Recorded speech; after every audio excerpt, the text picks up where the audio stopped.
Alright guys, so today I want to talk about how to hire the best directors for your organization. How to hire the right directors for your organization. So I want to tell you about ourselves. I run NewConfig. My name is Dimitri Noman. If you are new to the channel, you don't know me. If you've been watching me for a while, this is going to be short and sweet. So we help companies find directors, executives, salespeople, IT, finance people, even other types of professionals too. And we have helped companies from Merck, from National Debt Relief, from oil companies I can't mention because it's confidential, but many organizations, Fortune 500, Fortune 1000 companies, many organizations find the best directors, VPs, and even the C-suite, CEOs, COOs. That's what we do. Now, last year we had over 1.5 million in revenue. This year, hopefully, will be even better. And we have 9 people here. I'm the 10th, and we're growing fast. That is a little bit about us and why we comment on this, because we find directors all the time. So let's talk about what you need to do to find yourself the best director for your organization. So the first thing you need to do is figure out the need. Figure out what type of director you need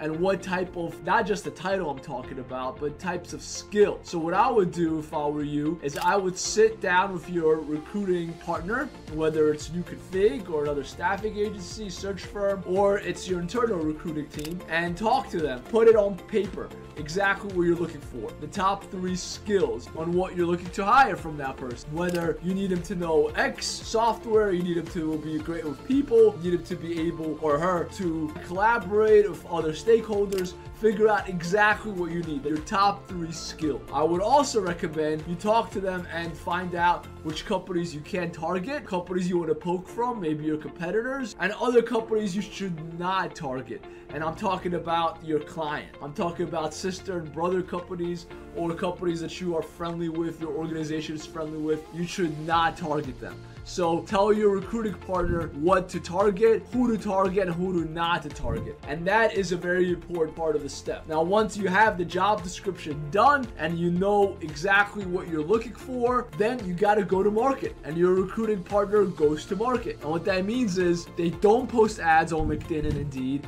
especially when it's a confidential search. A lot of times this is a confidential search. The person's still in that position. You don't want them to know that you're out looking for their replacement. So I don't recommend you let them know putting ads out. That's number 1. But even if it's not a confidential search, if you're just growing because the company's growing, the organization's growing, you don't want to put it out there. Why? Because the job market's horrible right now. There's just so many applicants. You post an ad, you're going to have 100 to 200 applicants, especially for a director role, where the salary's 150 to 300,000 in base, or in OTE, on target earnings, total compensation. So you're gonna get a lot of applicants, and that means you'll have a lot of people applying from other countries. You'll have a lot of people, analysts applying for your role, managers applying for your role, people that you're not interested in applying from sectors that you're not interested in. So I don't recommend that you post it on any job board. I recommend you do the best practice,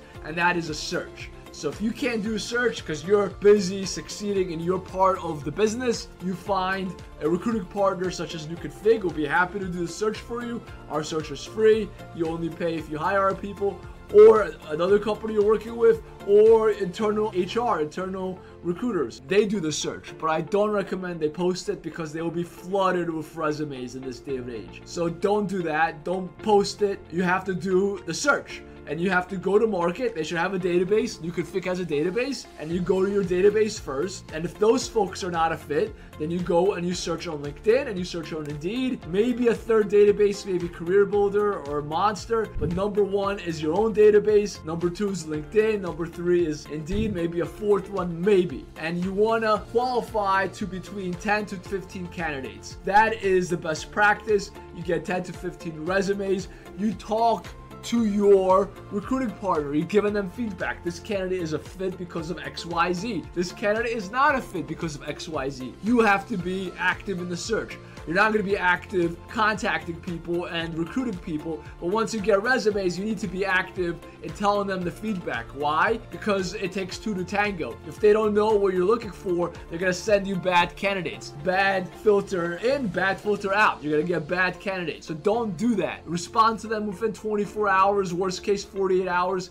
give them responses, change up the search based on the dynamic that you want, and then you'll get the candidates that you want. So that is my advice. So you get a 10 to 15 candidates, you talk to half of them, let's say you talk to 8 of them the first round, then you have a second round for 4 of them, then you have your top candidate, and you have a backup. That's the best practice. Don't interview these people 5 to 10 times. Don't interview them to find out who their second grade teacher was. You don't need 20 interviews. They don't have to talk to 20 stakeholders. I'm telling you right now, candidates are getting sick and tired of having too many interviews. 6 to 10 interviews is just too many. I recommend 3 to 4 interviews. Get more stakeholders inside your second or third interview. Then you don't have to have each stakeholder have its own individual interview. It just takes too long. And candidates are looking for jobs, and they are not waiting on you. If you're gonna take 6 weeks to interview or 2 months, and if they get an offer, they'll be out of the market. If they get a great offer, they'll take it. So they're not waiting on you, and you need to move fast if you want to retain the best talent. So that's what I recommend there. That's the best way to find the best directors in the market. This is what we do. It's what we do all day, every day. I hope you take this advice. I hope you use it with your recruiting partner, with your HR team. If you need more advice, call me, email me. Don't forget to subscribe. Don't forget to hit the like button, and stay tuned for the next video.